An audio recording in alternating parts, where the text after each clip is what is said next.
Good evening and welcome again to week 4 of the master plan for healthy communities. We're glad that you've taken time out again this week to join us for an hour and a half of pearls of wisdom, I call them, in terms of helping us to live more healthily as the Bible and as God intended us to be. Now, here's my little promotion before we go any further. I'm not sure whether this is your first week, second week, third week. Maybe you've been with us for the 4 weeks that we've been running this online set of sessions. Let's go to the chat. Let's go to the chat. If this is your first, in fact, let's do this week. If this is your first night during this week's set of sessions, put a 1 in the chat.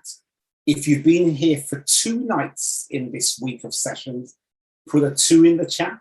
If you've made 3 nights, well done, put a 3 in the chat. And if you've managed to be with us since Sunday for 4 nights continuously, put a 4 in the chat. Let's see what we've got. We have a 3 and a 4. Very good. Thank you, Joy. Thank you, Valerie. I can't see YouTube, so I apologize, but still put your scores in the chat. If you've been here for however many nights, let's see, 4 nights again, excellent. So most of you have been joining for a few nights with us, which is excellent. And this week we've had some really good sessions from Andre Crawford, who is our producer turn presenter for this week. Andre, are you able to just put those books up for me? Let's just give those of us who are joining the session tonight an opportunity for a free gift, okay? So this week we've been dealing quite poignantly with issues to do with stress and issues to do with diet and the way we think, the things we watch, the things that enter into our brain and can affect our ability to live more healthily. So there are 3 books on your screen now. If you are a visitor, I'm very keen to find our visitors to this series of meetings, and you want one of these books, then we're offering you a free book. If you put your contact details in the chat, either on YouTube or on the Zoom channel here tonight, and just put your contact details and follow it by the word brain if you want brain health, follow it with the word mind if you want the book A Sound Mind, or follow it with the word stress if you'd like the book on stress. And all of these are by one of our writers from the London area, Sharon Platt MacDonald. So a good series of books. And also, whilst we're on the issue of repeating the messages that you're hearing from the presenters week by week, please, if you've missed any of the sessions or you have a family friend who you think should hear this, a colleague, work colleague, maybe somebody lives abroad and they're in a different time zone, rewind them. Go back to our YouTube channel, Master Plan for Healthy Communities, and share the content of our previous sessions with that individual. And also, whilst you're on it, if you're going to refer people to YouTube, why not also spread the word about what's been going on by contacting your Facebook contacts? We know how busy Facebook is. Ask your friends and your family to share and do it yourself. Share the link to our YouTube channel. And that way, even though you might not be a presenter, you are a feeder to other people. And so the fact that you've heard something and it's good, we ought to be looking to share that. So God bless you if you're able to hit the whole of your contact list with these important messages. Okay, so we're going to move swiftly into listening to Andre Crawford again. But I thought, you know I'm going to do this, don't you? You know I'm going to ask you for whether or not you managed to avail yourself to this today's challenge. Today is what Wednesday? It is walking Wednesday. Walking, Wednesday. Now, if you manage to do your ideally 30 minutes of walking, just put a yes in the chat, either on our Zoom platform or on YouTube. How many of you managed to do the walking challenge of ideally 30 minutes? If it was 15, still good, but we want 30. How many of you managed to do that? Oh, I can see them coming in. Valerie, you're always quick off the mark. You did it. Joy, you did it. Bert and Cheryl did it. Somebody, is that our Zoom tech team were able to do it. More of you did it. Well done. I have to admit, and pray for me, I didn't manage to do it. They didn't. I think I managed maybe 30 seconds from the stairs, upstairs, or anyway, pray for me. I'm going to make up lost time. And let's do one more thing before we get Andre ready. Andre, you're coming on in just a couple of minutes now. I want to ask you about something that we spoke about last night. We spoke about the brain, did we not? And how the brain receives information and the dangers of receiving the wrong information, and the flip side, the good results from something that's good. Let me ask you a question and see whether you can answer. Approximately how many neurons in the brain, yeah? How many neurons do we have in our brain? Anybody in the chat able to tell me? Number of neurons in the brain. Give me an estimate. How many? I'll give you a clue. Because I'm a kind and compassionate man. It's more than one. How many neurons in the brain? Anyone care to try and tell me? 86 billion, says the Zoom tech team. You're absolutely spot on. 86 billion neurons in your brain. Now, I found out that, and I don't know whether Andre said this last night, but if you look at the Milky Way and the stars in the Milky Way, they estimate that there are between 200 and 400 billion stars in the Milky Way. So imagine if each of us have 86 billion neurons, you can start to get a comparison as to how wonderfully made we are. One more question, and then Andre is coming on. Each neuron fires how many times per second? How many times per second do each of those 86 billion neurons fire per second? Anyone willing to tell me? Anyone willing to tell me at all? How many times per second does each neuron fire? No, it's not 30 billion. We're in the hundreds. Have a guess. Have an estimate.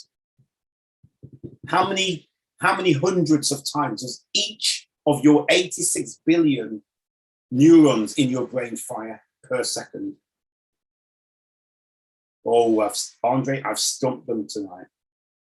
So between us on the chat and on YouTube, we have a collective hundreds of billions of neurons, and no one can tell me how many times on average each neuron fires per second.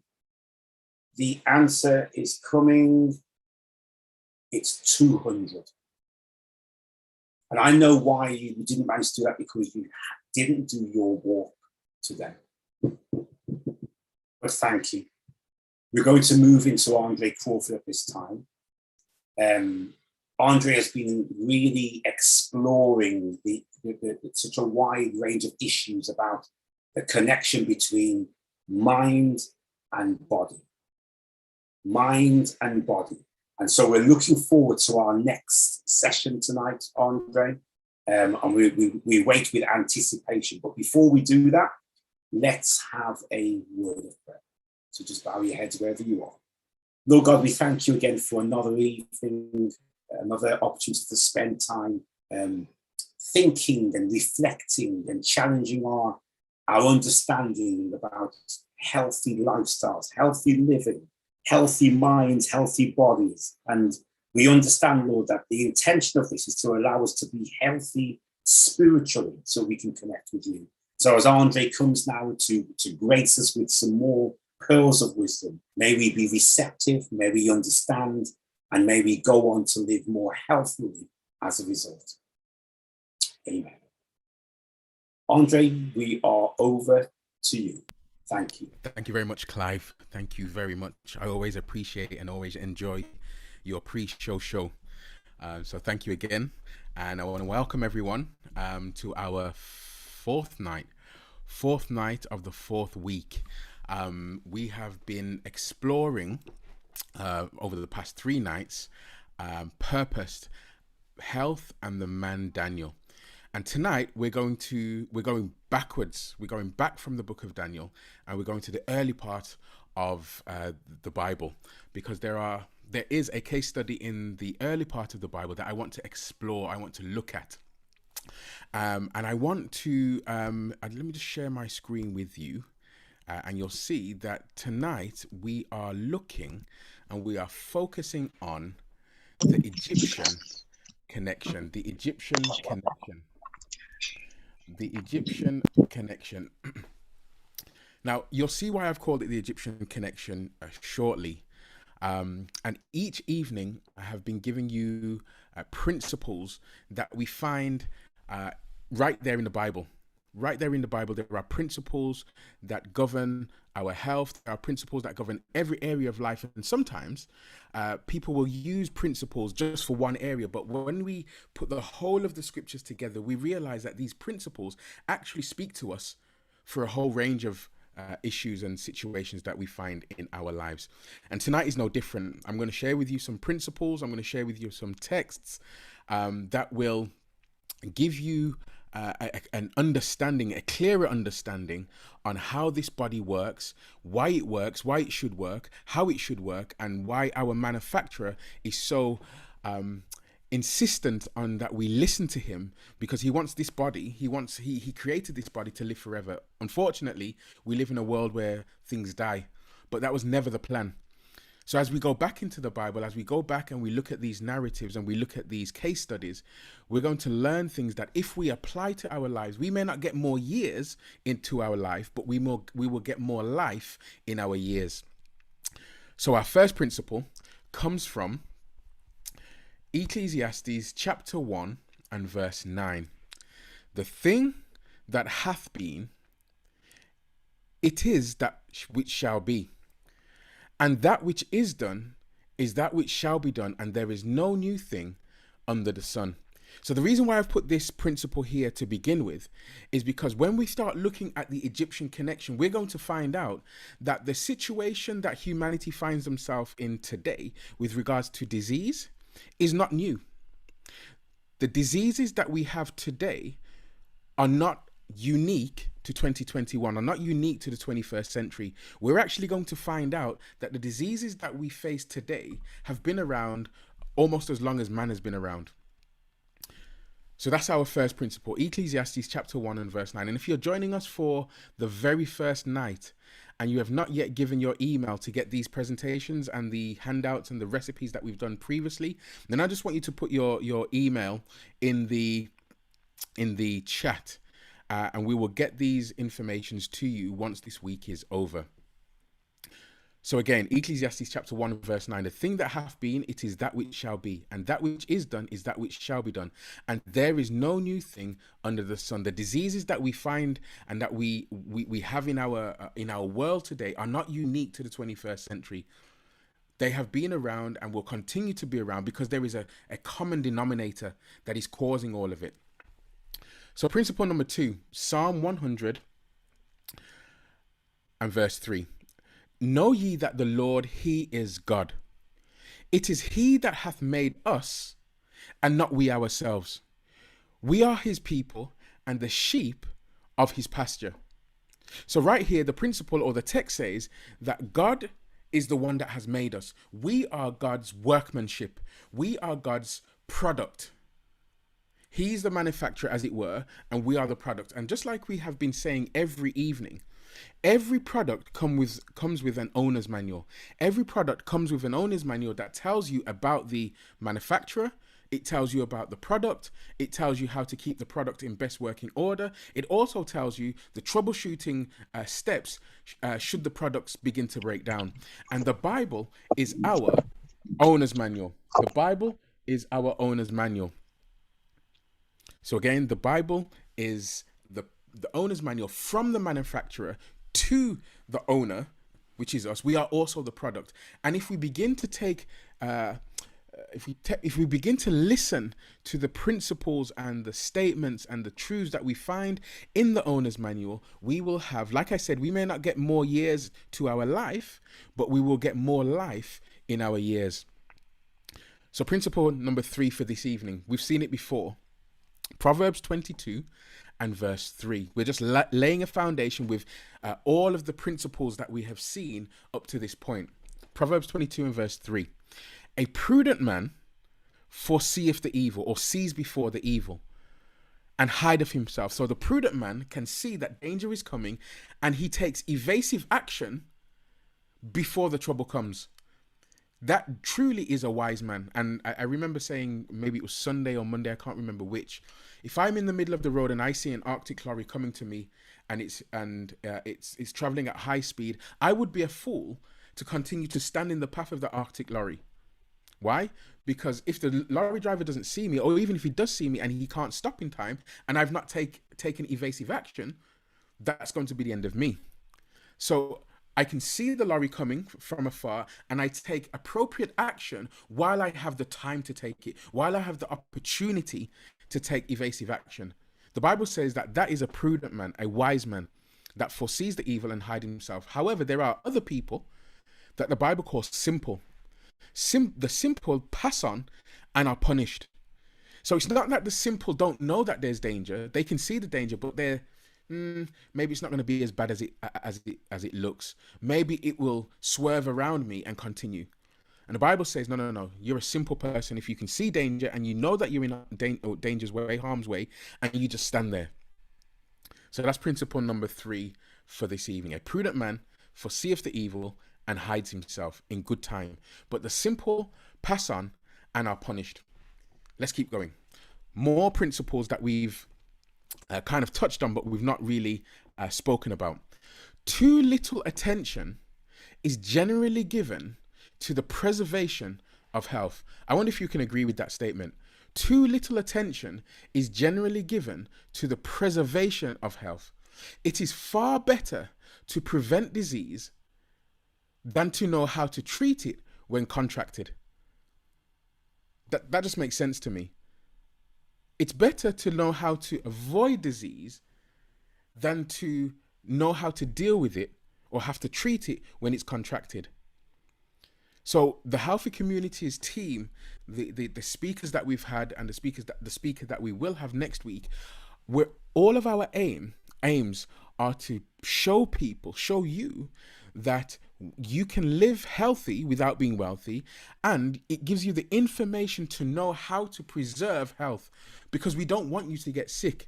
Now, we live in a world where things happen. You can make as many precautions as you want, many safeguards as you want, but we live in a world where accidents happen. However, the things that we can control, we should seek to control.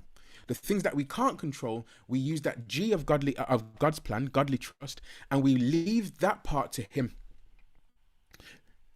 So again, too little attention is generally given to the preservation of health. It is far better to prevent disease than to know how to treat it when contracted. It goes on. It is the duty of every person, for his own sake and for the sake of humanity. Now, again, that sentence encapsulates what we've been talking about for the whole 4 weeks. We are trying to create healthy communities, one person, one individual, one life at a time. In the same way that this week we've been talking about, we are trying to bring healing and cure and hope one cell at a time. Imagine or see yourself as one cell in a community of cells. One person in a community of people. And if one person can understand about their own body and take care of their own body, and if 2 people can do that and 3 people, then houses will be healthy, streets will be healthy, communities will be healthy, towns, cities, yea, the whole world will be healthy. It is the duty of every person, for his own sake and for the sake of humanity to inform himself in regard to the laws of health, the laws of life, sorry, and to conscientiously obey them. So we need to firstly understand the laws that govern life. And once we understand the laws that govern life, then we need to conscientiously obey them. Because as we've seen, when you break the law, there are consequences. We said maybe 3 nights ago, that people are free to make whatever choice they want to. What they're not free to choose is the repercussions of those choices. They're not free to choose the results of those choices. So if we break laws, then we can't decide whether or not we go to prison if the law that we've broken warrants prison. We can't say, well, actually, I don't want to choose to go to prison. That's not open to you. The choice that you made was the choice that you made. The result is a result of that choice. So in short, prevention is better than cure. Prevention is better than cure. Let's keep going with that same statement. All need to become acquainted with the most wonderful of all organisms, the human body. Now, last night we spoke about the brain, and we spoke about the mind, and we spoke about the relationship between the mind and the body, and how the things that everything that we've ever seen, touched, tasted, smelt, and heard is stored in the brain. The only reason we don't remember it is because it's not accessed. But there are some things that when they trigger that memory, a flood of things come back. You'll remember where you were. You'll remember what day it was. If I said to you, where were you? September 11, 2001. Straight away, you'll remember, oh, that's 9/11. That's when the Twin Towers came down. And invariably, you'll remember where you were. I was at college. And I was on my way home, and I stopped off somewhere, and I just saw people glued to the television screen. And I couldn't really understand what was taking place at the time. So I continued home, switched on the television, and then I found out what was happening. I remember because it was such a significant event that it was etched in the brain. And because we were talking about it for 6 months, a year, 2 years, even now we're talking about it, that memory is just constantly accessed. So again, all need to become acquainted with that most wonderful of all organisms, the human body. They should understand the functions of the various organs and the dependence of one upon another for the healthy action of all. So it's our duty to understand how our individual organs work and how the whole system works for the good of ourselves and the good of the community in which we live. Now let me give you a little pop quiz. So there are 5 building blocks that make up the whole body. Can you remember what they are as quickly as you can? The first one, I'll give you the first one. Cells, smallest organism in our bodies. Cells coming together in community make what? If you're on YouTube, you can put it in the YouTube chat. The YouTube is monitored. Cells coming together begins with T. Tissue. Tissue coming together in community begins with O. Organs, excellent. Certain organs coming together in community begins with S. I'm watching the chat.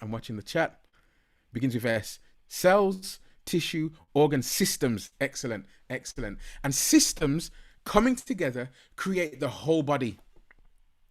So when we're learning about ourselves, when we hear that famous phrase, know thyself, when we are knowing ourselves, we need to understand first cells, tissue, organs, systems, the whole body. We need to understand what each organ does and how it impacts on the rest of the organs. Now here's another little quiz. I hadn't planned to do it, but it's just come to my mind. I think it might be good. There are 5 needs of the cell. Remember, we're trying to create healthy bodies, but we're starting at a cellular level. We're starting at the root, at the foundation. There are 5 needs of the cell. Can you give me the 5 needs? And for a bonus point, can you give me them in order? I'll give you the first one. Oxygen. Oxygen is the first need of the cell. Again, if you're on YouTube, you can put it in the chat. Oxygen is the first need of the cell. The second, water, excellent. The third, the third. So you've got oxygen, you've got water, nutrients, excellent. Number four begins with W, 2 words, W-E. Few more seconds. Waste elimination, excellent. And the last one begins with 3 words, F-F-P. So we've got oxygen, we've got water, we've got nutrients, we've got waste elimination. And then the last one is FFP. Freedom of poison. You don't need to unmute yourself. You can just put it in the chat, please. Freedom from poison. Freedom from poisons. Excellent. Excellent. It shows me that it's going in. It's going in. And the more you access that memory, the more you access that knowledge, it will come straight off. Straight off. In fact, later on, I'm going to ask you another question towards the end of the presentation, and I want to see if you can give me the answer. So that's us. They should study the influence of the mind upon the body and of the body upon the mind and the laws by which they are governed. So we need to become doctors of our own selves. We need to become doctors of our own selves. You already know, because you've just told me that you know that cells make tissue, make organs, make systems, make the whole body. You've already told me that the 5 needs of the cell are oxygen, water, nutrients, waste elimination, freedom from poison. So you're already on the road to let me not use that word, not diagnosing, but understanding your own body, your own self. You will know, okay, if I've got a headache, the first thing that I should think about, how much water have I drunk today? We keep reinforcing this issue, reinforcing these ideas, because we want you to be able to make intelligent decisions for your own selves. So let's keep going. Hippocrates. Let thy food be thy medicine, and let thy medicine be thy food. So we only quoted part of that a couple of nights ago, but here's the rest of the statement. So let me read it from the beginning again. Let thy food be thy medicine, and let thy medicine be thy food. If we could give everyone... Now, if you remember God's plan, I wonder... Yeah, let me ask you this. I wonder if you can see in this statement which part of God's plan is being described here. I don't know if Hippocrates knew about God's plan, but definitely there are certain things that he's said in this. There are at least 3 elements of God's plan that are in this statement. Let me see if you can list them. If we could give everyone the right amount of nourishment and exercise, not too little, not too much, we would have found the safest way to health. Well done, Holistic You. Nutrition, exercise. There is one more. There's one more. Not too little. Temperance. Excellent. Excellent. I wonder if everyone else saw that. Again, I'm not sure if Hippocrates knew about God's plan, but he definitely was onto something. If he didn't, if we could give everyone the right amount of nourishment or nutrition and exercise, not too little, not too much, we would have found the safest way to health. He's not the only one that spoke along the same kind of lines. Thomas A. Edison, he says, the doctor of the future will give no medication, but will interest his patients in the care of the human frame, diet, and in the cause and the prevention of disease. That's amazing.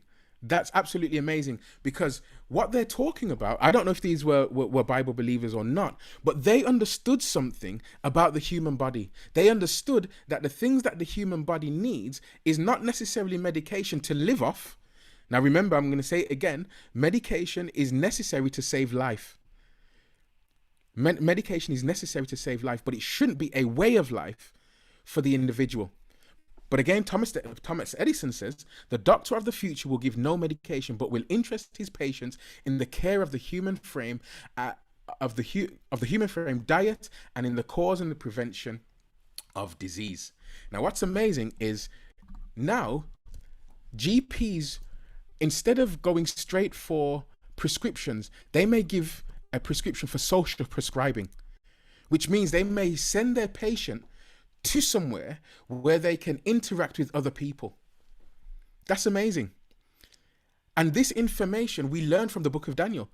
Daniel chapter 2, when we read that case study, when Daniel was under immense stress, because his life was in danger, what did he do? He went to his social circle. He talked about the situation. He prayed about it. He went to sleep. He trusted that God would give him the answer, and God gave him the answer. So what we're finding in our modern world now are the principles that we find in the scriptures are now coming to the fore, and everyone is beginning to take notice that, hold on a second, the food that we eat has vitamins, it has minerals, it has everything that we need to cause this body to be healthy. And in fact, what we should do, instead of giving medication, Thomas Edison says, he should what would happen if we educate people on how their body works? And like I said, I think one of the first slides that we shared on Sunday and Monday, the Healthy Community, the Master Plan for Healthy Communities team is seeking to give you education as opposed to medication. Again, medication is necessary to save life, but medication shouldn't be a way of life. So another principle, and then we're going to move on. He causeth the grass to grow for the cattle, and herb for the service of man, that he may bring forth food out of the earth. So where does our earth come from? Where does our food come from? Out of the earth. The herb, both the cattle and the human have the same food source. And this is why I said you can get trace elements of nutrients from the animals, but why would you get it secondhand? Why not just go straight to the source? Because if you're getting it secondhand, you're also getting what the animal has that you don't want. So why not just go straight to the source? He causeth the grass to grow for the cattle, and herb for the service of man, that he may bring forth food out of the earth. So now we're ready to go to the Egyptian connection. The woman that you see on the screen is Dr. Professor Rosalie David, OBE, Dr. Rosalie David, and she is a paleopathologist. And she I don't know if she still works. I should have checked that out. But she used to work at a university about 10 minutes from where I'm now sitting, Manchester University. Paleopathologist, and a paleopathologist looks at diseases of the ancient world, and Rosalie Davis is an expert in her field in Egyptology. The diet of Egyptology, the diseases of Egyptology. She's studied and she's written books. And she's got, if you go onto YouTube, you can look at some of her stuff. She studies about the diseases of ancient times. She has done work on mummies, and she has come to some interesting results with regards to the diseases that the Egyptians suffered from. And that's what we're going to go through this evening. And you're going to see a striking parallel to the diseases that we have in our modern day. Remember, I said at the beginning, the first principle was Ecclesiastes chapter 1 and verse 9. The thing which hath been is that which shall be, and the thing that is done is that which shall be done, and there is no new thing under the sun. So the diseases that we have today are the diseases that the ancient world had. But the question that we need to ask is why, and we're going to ask the why question a little later on after we've gone through these next few slides. So what were the diseases of the ancient Egyptians? Now for this, we're going to go to our Bible. We're going to go to our case study, which is the book of Deuteronomy chapter 28. That's where we're going to go, because when we go there, we're going to begin to see that the manufacturer of the human body, in speaking to his people who at this point of time were the Jewish nation, he said some things to them that he said, if you listen to me, then the diseases that the Egyptians have, you won't have. Now, remember, if you know anything about the Israelite history, there was a period in time where the Israelites were captives. They were slaves in the land of Egypt. God's people were slaves in the land of Egypt, and when they went there, they began to take on the practices and the ideologies and the ideas and the lifestyle and the worship of the Egyptians. And there came a point where God says, right, I'm going to bring my people out, and I'm going to give them their own land. He brings them out, and then he speaks to them, and says, look, this is how I want you to worship me. This is what I want you to build for me. This is how you govern yourself. This is what you wear. This is what you don't wear. This is what you eat. This is what you don't eat. And then in Deuteronomy, the prophet Moses, just before he passes away, he repeats what God has told them. And especially in chapter 28, he says, look, if you do what God has said, and you listen to the manufacturer and you listen to your God, then the things that you saw take place in Egypt, the diseases that the Egyptians had, they won't be yours. But however, should you disobey and you decide, you know what, I want to do my own thing. I want to live my life. It's my body, my choice. If you do that and you go against what your manufacturer has said, then these diseases will come upon you. So, Deuteronomy 25 and verse 15. But it shall come to pass, if thou wilt not hearken unto the voice of the Lord thy God, to observe to do all his commandments and his statutes, which I command thee this day, that all these curses shall come upon thee and overtake thee. So there's the ultimatum. There is the ultimatum. You listen to God, and he will preserve you. He will preserve your health, and he will preserve your going out and coming in. But if you choose not to, then all these curses and these diseases are going to come upon you. And the thing is, the Israelites knew what these curses were because they were in Egypt. They would have seen that. So later on in Deuteronomy 28, it says, the Lord shall smite thee with a consumption. Now, take note of the words in yellow because we're going to have a look at them a little bit deeper. The Lord shall smite thee with a consumption, and with a fever, and with inflammation, and with extreme burning, and with the sword, and with blasting, and with mildew, and they shall pursue thee until thou perish. Remember, this isn't God being arbitrary. This isn't God saying, do you know what? If you vex me, I'm just gonna do all these things to you. He said, no, it's not that. It's if you choose to do something other than what I know is best for you, then unfortunately you're not free to choose the results. So God says, Moses tells the children of Israel, if you choose to disobey, if you choose to do your own thing, my body, my choice. If you choose to do that, then the diseases that you left behind are going to come upon you. The consumption, fever, inflammation, extreme burning, blasting, the sword, mildew. It goes on. The Lord will smite thee with the botch of Egypt, and with emerods, and with the scab, and with the itch, whereof thou canst be healed. The Lord shall smite thee with madness, and blindness, and astonishment of heart. The Lord shall smite thee in the knees, and in the legs, and with a sore botch that cannot be healed, from the sole of thy foot to the top of thy head. All the body is going to be diseased. Now remember, disease is an effort of nature to free the system from conditions that result from a violation of the laws of health. So we know if any of the children of Israel have received any of these diseases, it's because there was some law that they were breaking. There was some law of life, some law of health that they were breaking. So what was the diseases that we've just talked about? What were they? What do we call them today? Some of them you might even recognize, but what do we call them today? Consumption. Consumption is to do with the respiratory system and the lungs. Tuberculosis, emphysema, asthma, lung cancers. See, what Rosalie David found out was that the Egyptians, they just didn't call it this, but this is what they were suffering from.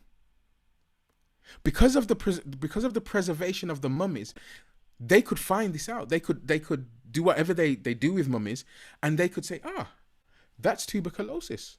We now have a name for that. That's emphysema. That's asthma. That's lung cancer. But we're talking about this in 2021. But the Egyptians, or what we're reading about in Deuteronomy, was thousands of years ago. But the diseases are not even similar. They're the same as what we're struggling with today. So Moses says, if you turn away and you do things that you know, or that God has told you don't promote life, then you're going to, these diseases that came upon the Egyptians are going to come upon you. What about this one? You'll be smote with the fever, chills, shivering fits, glandular fever, herpes, hay fever, cholera, malaria, typhoid, yellow fever. Those are those sound like very similar to the diseases that we've had in recent history and even today. Now remember, in Deuteronomy, they just didn't call it this. But Rosalie David and all the paleopathologists that have done work on Egyptian mummies have seen, hold on a second, these diseases were prevalent in the Egyptians, in the Babylonians, in the maybe the Aztecs. And again, the question that we're going to ask is why? Once you know the why, then you're much more informed as to know how you're going to avoid it. So fever, you're going to be struck with glandular fever, herpes, hay fever, cholera, malaria, typhoid, yellow fever.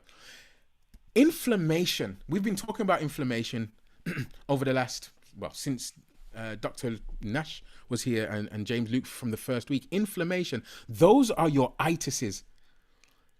Those are your itis diseases: bronchitis, arthritis, osteoarthritis, rheumatoid arthritis, gastritis, bronchitis, pancreatitis, asthma, appendicitis.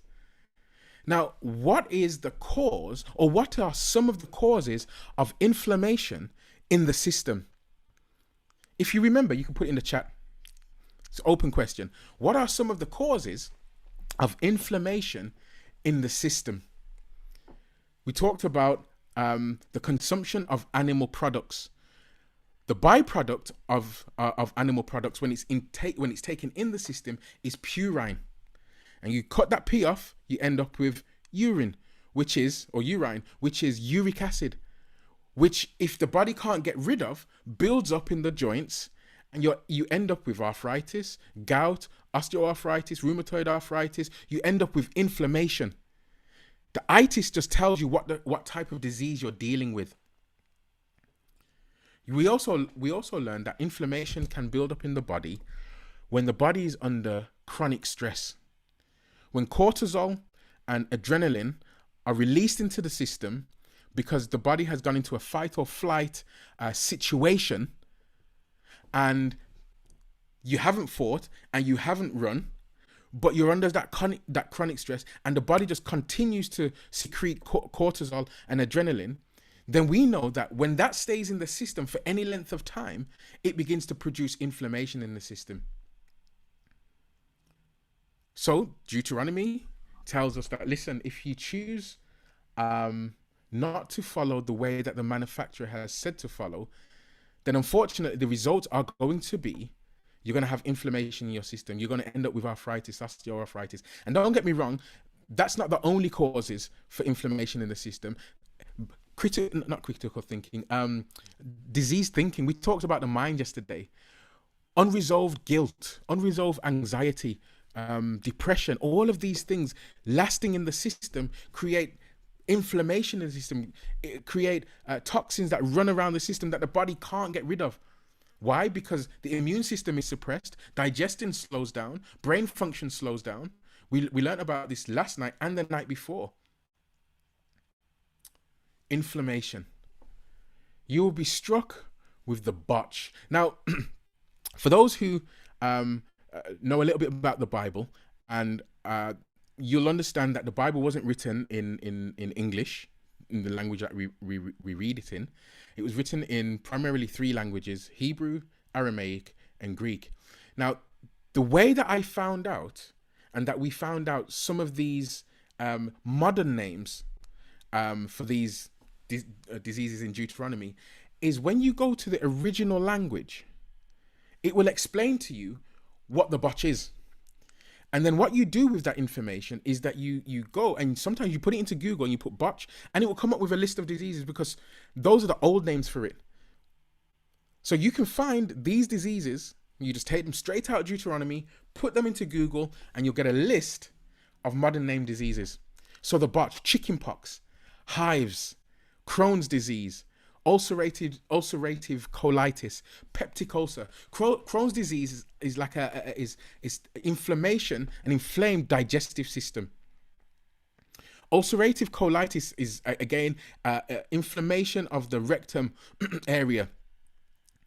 And peptic ulcers are open sores along the lining of the stomach. Again, the question that we're going to ask is why? Why did the Egyptians suffer with the botch, inflammatory sores? Why did they suffer with tuberculosis? Why did they suffer with emphysema? Why did they suffer with glandular fever? Why did they suffer from cholera and all of these other diseases that we have in our day? Why? And when we get to the why, then you're going to see even more powerfully why the manufacturer of our bodies has said, my ultimate diet for you is plants, because plants will afford you all the nutrients and the necessary things that you need without damaging your system. So Crohn's disease, ulcerative colitis, peptic ulcer, hemorrhoids, tumors, hemorrhoids, piles. We know what that is. We know what that is. But why? Again, just keep asking yourself the question, why did the Egyptians suffer with this? Why? The scab, a scratch, allergic dermatitis, allergies, eczema, caused from drugs and supplements, from many different 67 possible causes, and probably even more. Why did the Egyptians suffer with this? And why was God telling his people, listen, follow my way, follow my God's plan, and these things will be unknown to you, will be unknown amongst you? But why the Egyptians? Why did they suffer from it? Madness, mental illnesses, depression, anxiety, schizophrenia, panic attacks, paranoia, addiction, bulimia, all of these different issues. And again, there is no one cause for one issue. There could be multiple causes. But why were the Egyptians suffering from these things? We saw 2 nights ago, when we dealt with stress, that even a minor deficiency in B3 or B6 or B9, just a minor deficiency can cause depression, can cause anxiety, can cause panic attacks. So we can see that if we're not eating the right nutrition, then the result could be anxiety. If we're not taking in the nutrition from the right source and we're deficient in it, then that could actually trigger panic attacks, addiction, paranoia, bulimia, depression. It continued. Blindness. You will be struck with blindness. Again, don't get me wrong. I'm not saying that these are the only causes for blindness, but they are contributing factors. Blindness, both physical and spiritual blindness. We saw yesterday and the night before that what we put into our mouths, whether it be food, whether it be drink, what we put into our minds, whether it be music, whatever it is, has an impact on us physically. Whatever we put in affects the way we think. Now, we talked about diabetes, and I think, I can't remember if it was Jackie or the first week, said that blindness is one of the number one, not symptoms, but results of somebody who's diabetic. Why? Because the body wants to keep itself alive, so it draws all of the water that it can from away from the extremities, and it damages the small blood vessels in the eyes, and blindness happens, or peripheral neuropathy. So you get tingling in the hands, you get tingling in the feet, you get numbness in the feet, all because the body is trying to work, it's trying to keep itself alive, but in trying to keep itself alive, it's actually working against itself. And the manufacturer knew this and said, look, I'm going to try and save you from this. So I'm going to give you this diet and this beverage. And it wasn't just water that they could drink. No, it wasn't just water, but there was the pure blood of the grape. grape juice, unfermented, straight from the tree. A powerful remedy for the heart. Why? Because it has an active property called resveratrol. Powerful. That's what make it purple. And then you've got your flavonoids. That's what the color in your food is. Your oranges, your purples, your greens, your yellows, in your capsicums and your butternut squash and your pumpkins. The flavonoids in those plant-based foods are there, put by God, to nourish our bodies. The resveratrol in the grape juice, the dark grape juice. I don't know what you have in America, but in England we have what's it called? There's Kadim. The Jewish people sell it, and there is Welch's. I don't know how good Welch's is, but the Kadim stuff is really good, really powerful. The resveratrol in there is good at maintaining heart health. So when they say a little wine for the stomach, the Bible says no. Go straight to the vine. Take the grape, drink that juice. Much better for you. Astonishment of heart. Now remember, all of these definitions we're just taking straight from Deuteronomy. We're just taking them straight from Deuteronomy. We're lifting them out. We're putting them in our day, and we've got modern terms for them.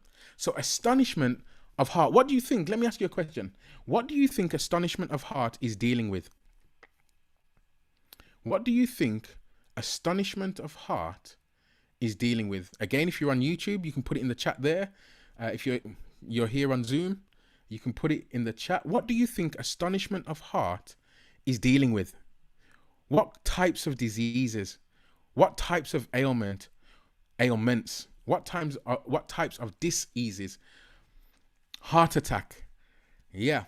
Heart attacks, hypertension, atherosclerosis, angina, all of your heart issues.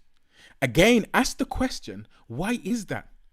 Why is it that the Egyptians were suffering with heart attacks? Why is it that they were suffering with atherosclerosis? That's the hardening of the arteries in the heart, the furring of the arteries, the plaque, the cholesterol that's making the artery small. In fact, let me tell you this. I should have said probably the other night. When the arteries of the heart get smaller because of whatever, nutrition, lack of exercise, lack of water, stress, they say, is a killer. And one of the reasons why stress can be a killer is when you've got smaller arteries. Remember what happens when a person's under stress? The blood vessels constrict, they get smaller. The blood flow gets quicker. So when a person is under stress and they have heart disease, then that stress could be the very thing that takes them over the edge, that pushes them over the edge. Because the blood vessels are getting thin, because the body now is in a fight or flight response. And if they're in that situation for too long, then the body's constantly in fight or flight mode. Not only that, but cortisol is now added to the bloodstream. Adrenaline is now added to the bloodstream. Extra sugar, glucose, is added to the bloodstream. The nerves the vessels in the heart are smaller. The vein itself is getting smaller. That's a recipe for disaster. So that's why stress indeed is a killer, can be a killer. And here's the thing about these astonishment of the heart diseases. They're called, or they're known as, the silent killers, because most people don't know that they have them until they experience something. And you are very blessed to live through one of them. That's why, let me say it like this. That's why the manufacturer of the body is pleading with us, has been pleading with us at least for the last 4 weeks. My children, think about what you're putting in your body. Think about what you're putting into your mouth. Think about what you're putting into your brain. Because what you put in cannot easily come back out. It's going to have an effect on you. And this is part of the reason why I set the challenge at the beginning of the week, because while we're changing one life at a time, and we're dealing with disease from a cellular level, one cell at a time, we're also trying to make healthy life choices one step at a time. So that's why I didn't say to you, right, Monday we're going to go for a 30-minute walk, we're going to cut out meat, we're going to do fasting, no. Let's do it one at a time. Let's choose one day to implement one thing. And if you can do it for one day, let's say you did 30 minutes today. Maybe you could do 35, 45 minutes tomorrow. And then maybe next week you increase it to an hour. Maybe the week after that you say, right, what I'm going to do, I'm going to mix it up a little bit. I'm going to do high intensity interval training. So for that half an hour, instead of at a steady pace, you might, walk quickly for 30 seconds and then rest for 10 seconds. And then 30 seconds quickly, 10 seconds rest, or whatever, however you're going to do it. And you strengthen the heart muscle, you strengthen the bone density, you strengthen your feeling, the mental capacity. In fact, it's shown that high intensity interval training is much better than steady state cardio. Why? Because the body continues to burn even after you've stopped exercising. So when I used to go to the gym, I wouldn't run on the treadmill and I wouldn't do road running because it's too hard on the joints. And when you get older, you'll start to feel it. If you are going to run, I would suggest you run on grass. Much more, absorbs the pressure much more. But when I used to go to the gym, I used to use the elliptical or the cross trainer. And what I would do is I would warm up I would set myself 40 minutes of cardio. And I would warm up for 5 minutes, put it on maybe setting 8. And then I would just steady pace 5 minutes. And then I would increase the intensity. So like I was walking uphill, and I would go as hard as I could for 45 seconds. And then I would put it back down and go as easy as I could without stopping for 15, 20 seconds. And then when I was getting close to the 20 seconds, the end of the 20 seconds, I would crank it back up and go as hard as I could. And I would try and do that for 40 minutes. And the results that I saw after just a few weeks were greater than if I'd have just done steady state cardio. Because even after I finished the gym, my body was still burning. And another thing that I used to do, if you're into exercise, I'll give you another one. I went to the gym before I ate. Because what the body does, it stores the glucose, and when you go to the gym before you've eaten, it pulls on those reserves and it gets them going. And then when I came home, I had a nice hearty breakfast, nuts, grains, maybe a complex carbohydrate like oats, maybe some kind of bread and fruit, and that I was good. I was good for the rest of the day, for most of the day. So all of what we've heard this nearly 4 weeks is interwoven.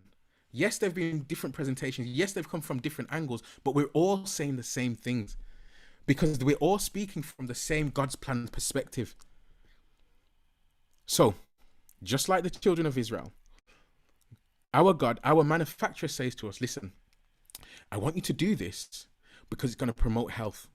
It's going to promote long-term health. And as I said, you may not get more years to your life if you do, praise the Lord, but you will definitely get more life in your years.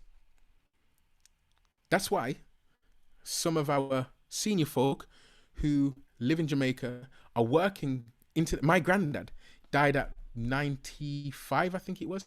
And up to a few months before he died, no, probably about 6 months, he was building houses for people to live in. He was eating good food. He got his sunlight. He got his water. He got his exercise because he was building. He got his fresh air. He was a Christian. He did all of those different things. He drank his water, like I said, drank his water. And he just kept going. And he had life up until he said, you know what, I can't do this anymore. And when he slowed down and stopped, I think he lasted maybe 9 months. And then he perished. But for some people, they will get more years to their life. But for everybody, you will get more life in your years. Let me move on. Paleopathologists have found the Egyptians suffered from the same diseases that modern man suffers with. Heart disease, cancers, gout, hemorrhoids. We've just seen that. What did the diet... Now, here's the why. Remember I said earlier, we need to understand the why? Here's the why. What did the diet of the Egyptians consist of that caused them to have these diseases? Let me ask you the question. What did the diet, or what do you suppose the diet of the Egyptians consisted of that caused them to have these diseases? You can put it in the chat. Again, whether you're on Facebook, whether you're on YouTube or you're here on Zoom, what do you suppose, what do you think consisted in the Egyptians' diet for them to have the diseases that we've just looked at? Meat, flesh food, anything else? Meat, okay? What else? I'll give you a few more seconds. What else? What have we been learning about from the very first week? Spices, okay? Anything else? Okay, let's keep going. Although no recipes from the times remain, we have a fair idea of how the Egyptians prepared their food thanks to the dioramas and other objects left in their tombs. So you'll remember, that what the Egyptians used to do, they used to be buried with all of their treasure, and they would be buried with their favorite things. And then some people would write on the, or paint, not write, but do hieroglyphs and pictures depicting what the life was like when that person was alive. So that's how we know some of the things that they ate. So let me read that again. Although no recipes from the times remain, we have a fair idea of how the Egyptians prepared their food thanks to dioramas and other objects left in tombs. Laborers ate 2 meals a day. Interesting. Twice a day. Those that labored ate twice a day. A morning meal of bread and beer and often onions. So bread for breakfast, bread, beer, onions. And a more hearty dinner with boiled vegetables, meat, and more bread and beer. Now, what I couldn't find out is at what times they would have eaten these. Because the first time I read it, I was like, okay.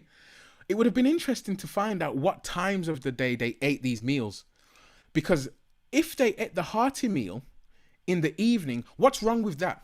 What's wrong with what they're eating, apart from the things themselves? What's wrong with eating that kind of meal in the evening?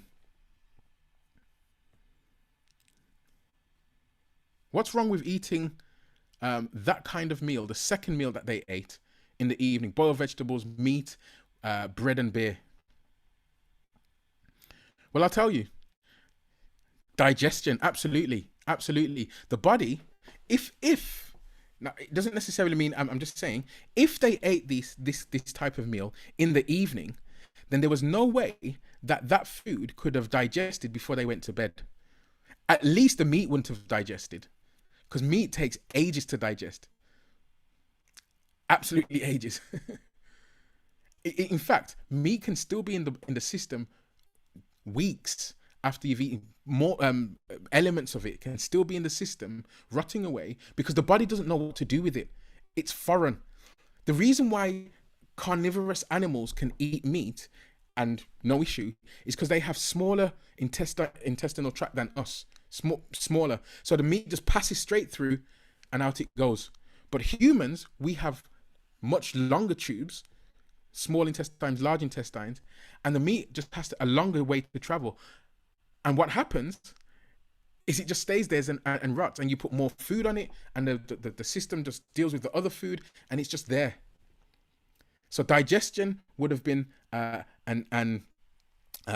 real big issue. Nobles ate well with vegetables, meat, and grains at every meal. But what have they added? Plus wine and dairy products like butter and cheese.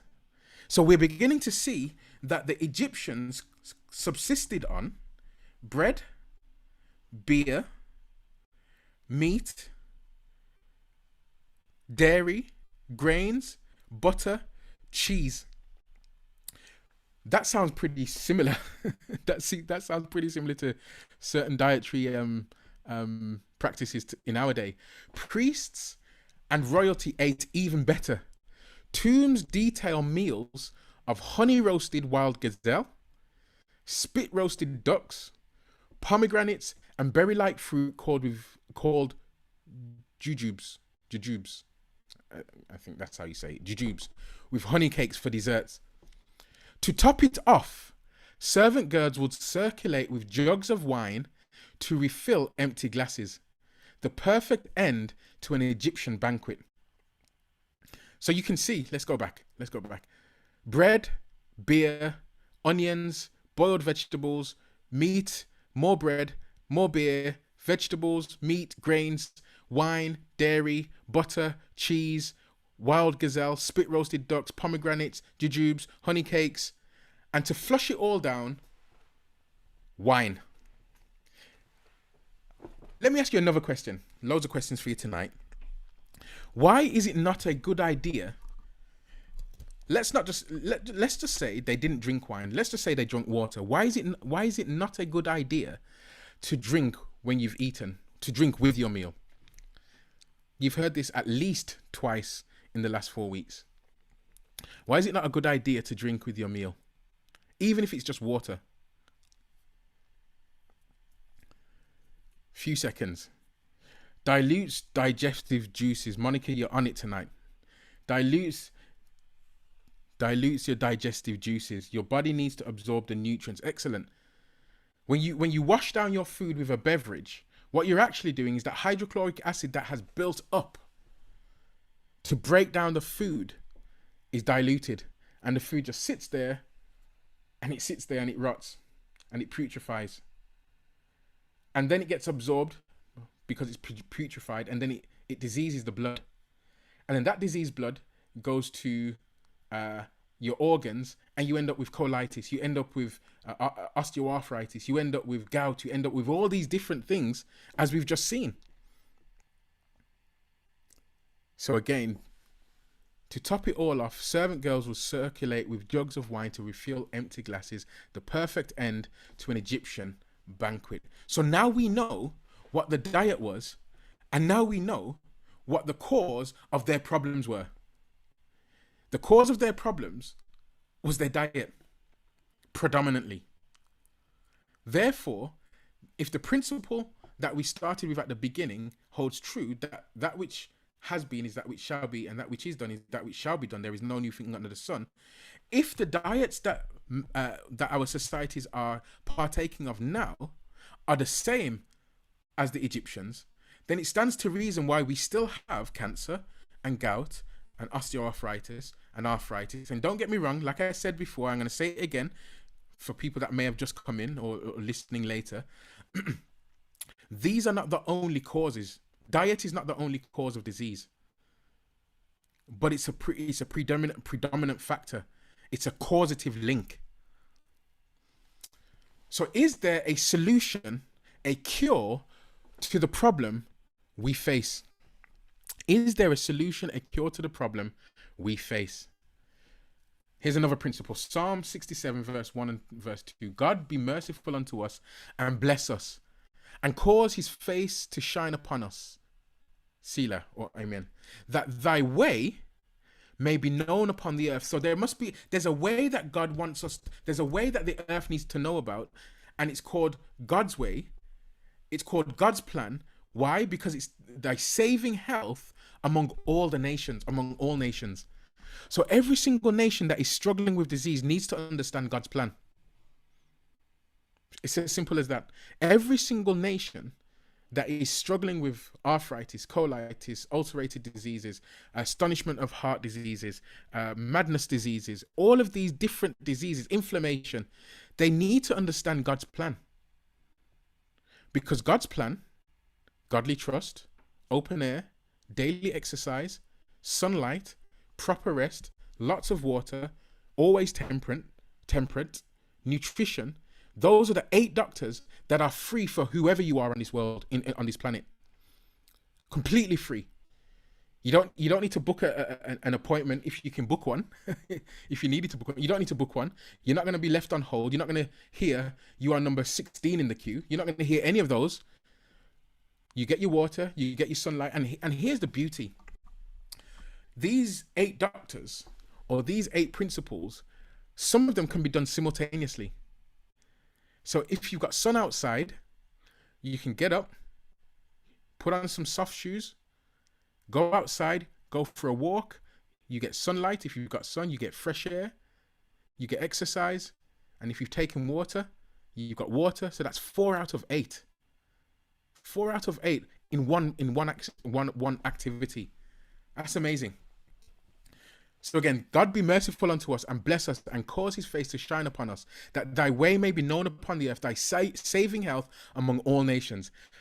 Bless the Lord, O my soul, and forget not all his benefits, who forgiveth all thine iniquities or sins, who healeth all thy diseases.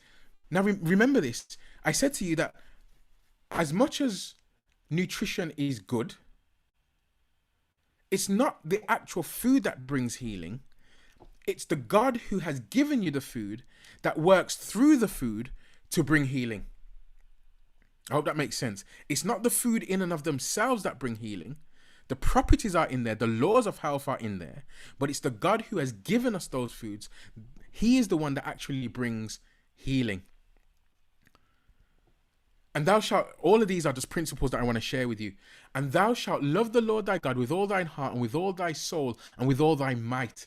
And you'll see there in brackets, I've put mental, spiritual, and physical. And that idea of being, of God wanting to heal us mentally, spiritually, and physically is all over the scriptures.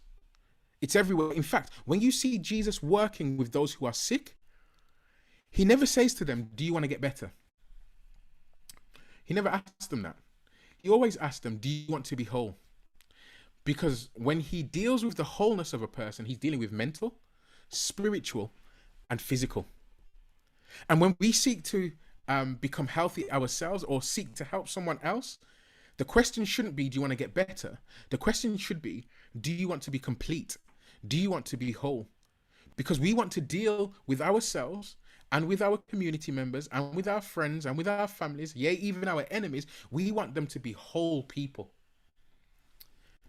Health is wholeness, is completeness, spiritually, mentally, physically. So here's a question that I said I was going to ask you at towards the end of the presentation. And you've heard me quote it tonight. So the question that I'm going to quickly ask to you, and I'll keep talking so you can think about what the answer is this. What is disease? What is disease? Now, you might not be able to quote it word for word, but you can definitely give me some idea or indication of what disease is. So I'm looking in the chat. I can't see you on YouTube, but it is being monitored. What is disease? Yeah, you didn't think you were going to get tested tonight, did you? What is disease? Let me start you off. Disease is an... Okay, maybe it's an effort of nature. Excellent. Disease is an effort of nature. Excellent. Disease is an effort of nature to free the system from conditions that result from a violation of the laws of health. Ministry of Healing, page 127, paragraph 1. Disease is an effort of nature to free the system from conditions that result from a violation of the laws of health. So sometimes disease is not actually a foe, it's a friend. If you take the warning and begin to rectify the violations of the laws of health, it only becomes foe when you ignore the warning signs. A little bit like a car. I think I mentioned this example. You got a warning light come on in your car. It's the little oil light. It comes up as red, so it tells you that it's important. It's not a yellow light, which means you can probably go a little bit longer. It's red. There's not enough oil in the vehicle. If you keep driving the way you're driving and you don't put any oil in, your engine is going to seize. End of car. That's what disease is. It's an indication that something has gone wrong in the system and it's trying to rectify itself. But if you ignore those warning signs, then sooner or later the body's going to say, nah, enough, I can't do anymore. And it will shut itself down, or it'll start to break out. And then you're like, man, what do I do? And most people will say, all right, let me take an aspirin, let me take this, let me take that. Not realizing that if you just, like Daniel, buy yourself a little bit more time and say, okay, what law have I violated? And begin to rectify those laws, then maybe if the disease isn't chronic and at a stage that it can't be treated just like that, maybe reverse itself. In fact, last week every evening you heard of people who had particular diseases, who had implemented God's plan, and you heard from their own mouths. This is not stuff that you was told from secondhand. You heard for your own selves that they followed God's plan, and the body was changed.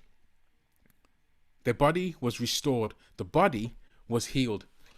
So a couple more principles, and then we're going to close up for the evening. Job 29 and verse 16. The cause which I knew not, I searched it out. Each one of us are going to have to be doctors for our own selves, and we are going to have to be private investigators for our own selves. The cause which I knew not, I searched it out.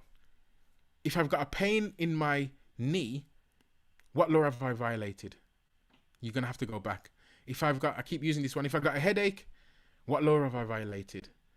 Are my windows open? Yeah, my windows are open.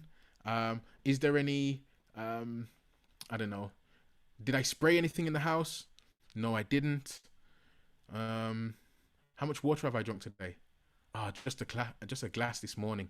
Okay, let me deal with the water and see what happens. And invariably, in fact, I'll tell you, I only get headaches when I'm hungry. You ask my wife, if I say, babes, I've got a headache, I know that I'm deficient in nutrition. And my body's telling me, Dre, you need to eat. You need to eat. And one of the things that I found actually quite recently, as recent as probably 3-4 weeks ago, is that I'd eaten, but I got a headache, and I wasn't quite sure why I had a headache. So I thought, let me drink some water. But what I did is I took a little bit of Celtic salt, and cracked it on my tongue, and let it do its thing, get into the system, and then I drank some water, and almost immediately the headache went away.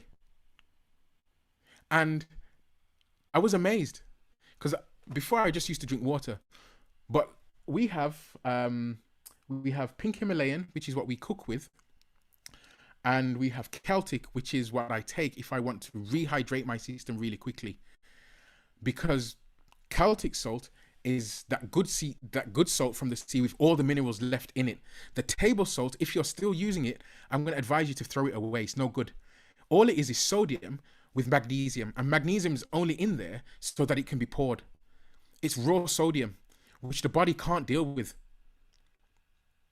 When they take the seawater and they distill it, the first thing that comes off is sodium. And they scrape off the sodium and say, right, we're going to put that, and that's our table salt.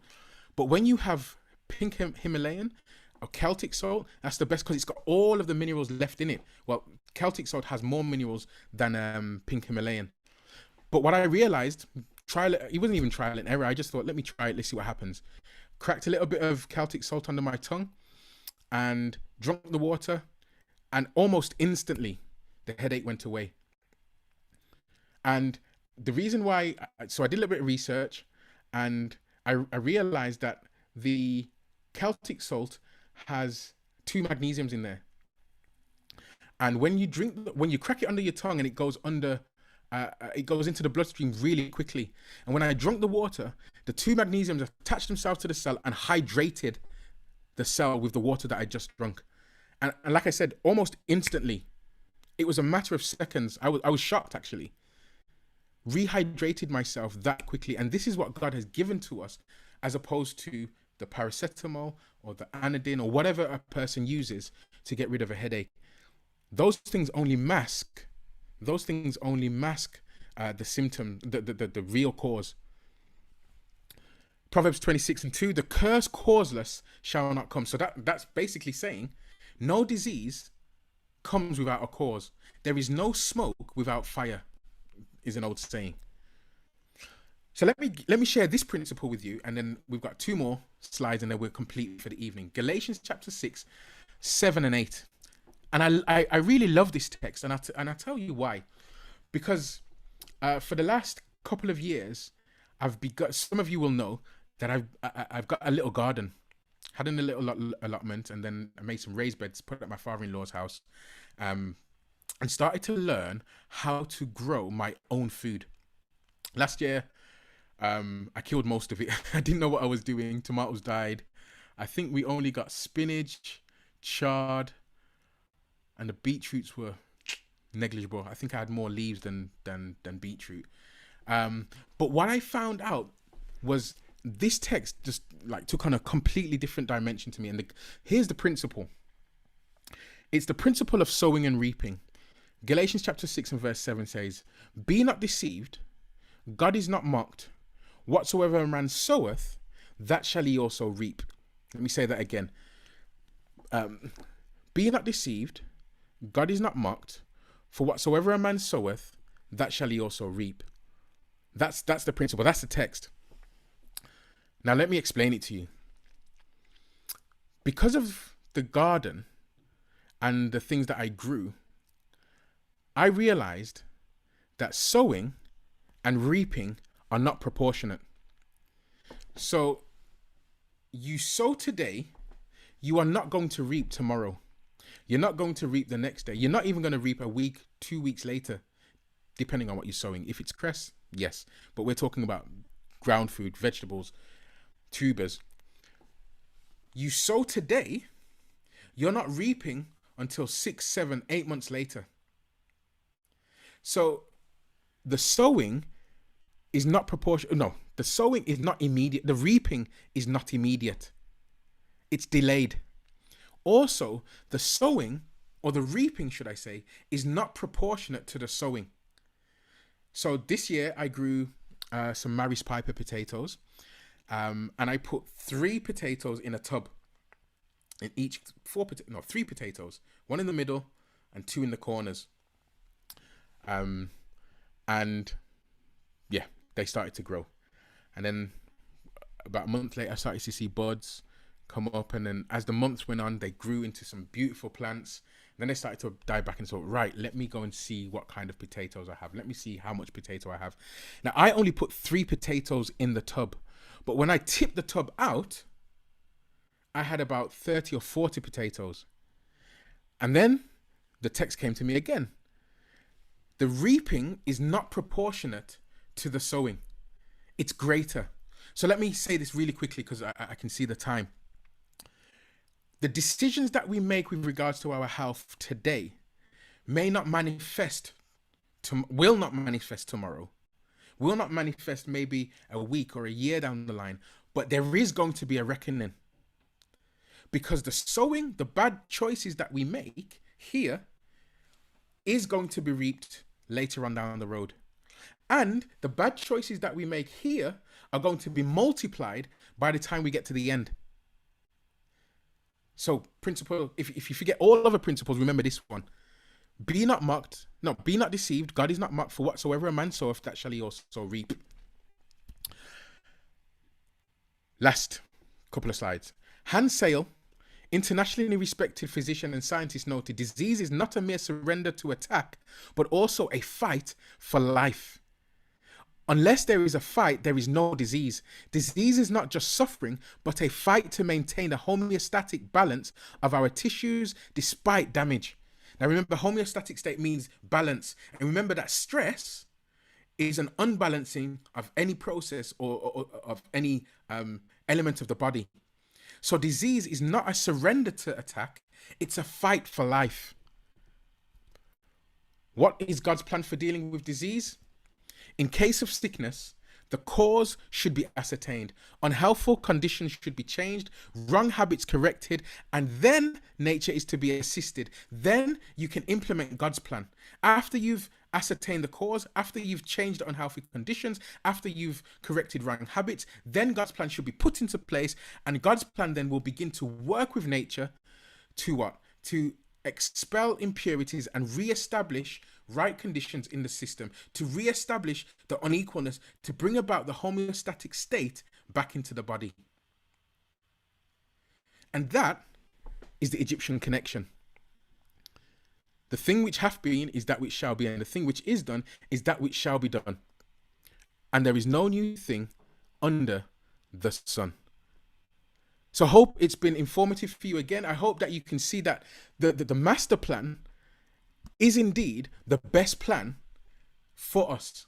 The master's plan, God's plan, is the best plan for humanity in order for them to stay healthy or to regain health once it's been lost.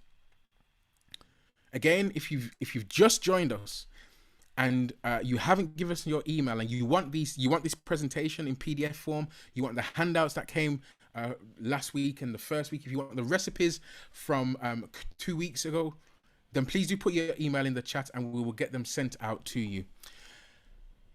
That's all, folks. We're back again tomorrow evening for our final session. But for now, thank you very much. Clive, it's back to yourself. Andre, thank you so much. That was riveting. That was really riveting. And I think if I was to pick one line out of that, that was the intention. That's where we should be. But there's never a better time to start than that. Yeah. And so thank you, Andre, so much. I'm tempted to see if there's any question at all. I'll take one question from anyone in the chat. Otherwise, we'll go for allowing you to get into your evening or to take a rest, take some salt under your tongue, some water, some fresh air. You can still do the Wednesday walk. Yeah, you can still do that if you wish. Otherwise, Andre, I really can't say anything more. Yeah, I think it's very clearly. I've got one. There is a question here. I'm not sure if it's come privately or from YouTube, but the question is, what shops do you get Celtic salt from? So you can try your health food stores. So here in Manchester, in Hume High Street, there is a shop called, oh, it escapes me. It's on Hume High Street, if you know Hume High Street at all. You can get Celtic salt from there. If you live near Withington, you can get Celtic salt from there. Silver Sage. Thank you very much, Dal. Silver Sage on Hume High Street. You can get Celtic salt from there. If you live in Manchester, I can only give you Manchester shops, unfortunately. Wherever you live, you're going to have to try and find your own health food stores. But it's relatively available. It's not difficult to get. So Silver Sage on Hume High Street. There's a couple of shops in Withington Village. There is, you can try 8th Day on Oxford Road, Manchester. Outside of that, like I said, I don't think Holland and Barrett sell it. I've never seen it there. However, what you could do, what I realized you could do, or Amazon, yeah. What you could do, if you've got a local health food shop and they don't have it, or you go to Holland and Barrett and they don't have it, ask if they can get it for you. Ask if they can get it for you. The Himalayan salt you can get from anywhere and everywhere. You need to make sure it's got iodine in if you're not getting iodine from anywhere else. But you can get that from B&M. You can get that from Tesco. Yeah, you can get the Himalayan. Himalayan is just as good as Celtic if you can't get Celtic. But like I said, I don't cook with Celtic salt. I cook with the pink Himalayan, and I hydrate myself with the Celtic salt. Great answer.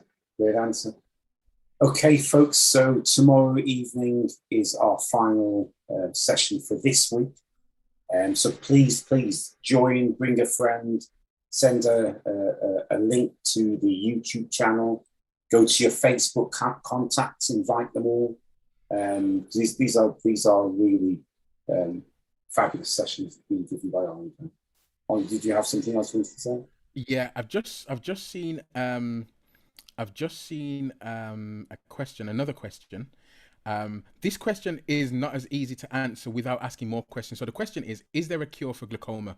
Now, if you were here last week and you were here the first week, then those kind of questions need follow-up questions from a person, because when we're dealing with disease, we need to understand first what the cause is. And there may be many different causes to the same disease. So what might cause one person's issue may not be the cause for another person. So what I'm going to do for you, Annette, I'm not sure where you're listening. I don't know if it's YouTube or your private messaging. Whoever you're contacting, because the message didn't come from you in my chat, whoever you're contacting, give them your contact details. They will pass it on to me, and I'll get in contact with you. So you're listening on YouTube, okay? So give the contact to the email. Let me give the email. It's healthycommunities21@gmail.com. healthycommunities21@gmail.com. Send us an email. Send me an email, and we'll respond to you. And we'll send out a consultation form, and we can begin to take it from there. Excellent. Ahead, yeah, I'm sure Annette appreciate that. Let's just bow our heads so we can close the night off as is our custom. Lord God of heaven, we thank you again for another riveting evening, another informative evening, Lord. And as we are trying to engage ourselves into more healthy living, give us a strength of character, a strength of purpose. Help us to continue the path in which you may be instructing someone to do for the first time. And may they feel the results of you being closer to them. May they feel the results of maybe a change in lifestyle and an adaptation. We know you want us to live and to prosper. And so according to your will, Lord, may your will be done in our lives, because we ask these things in your precious name.